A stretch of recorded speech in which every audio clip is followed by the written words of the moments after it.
ሰላም። ነገ ስለሚባለው ነገር አብዛኞቻችን እንጨነቃለን። ነገ ስለሚባለው ነገር ብዙዎቻችን ይከብደናል፣ ይጨንቀናል። ግን ያልገባን ነገር የነገ ባለቤት እኛ አይደለንም። የነገ ባለቤት ብቻውን እግዚአብሔር ነው። በዘላለም ውስጥ አልፋና ኦሜጋ የሆነው ነገ የኢየሱስ ብቻ ነው።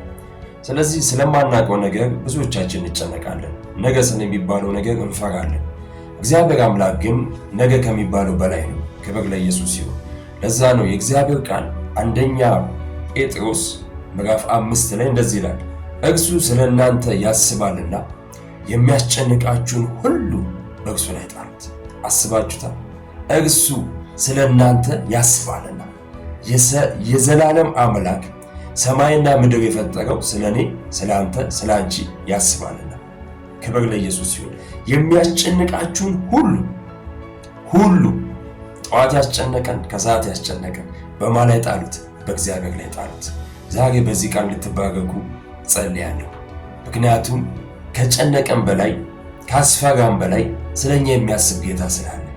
ስለዚህ ነጋችሁ በክርስቶስ ኢየሱስ ተጠብቋል።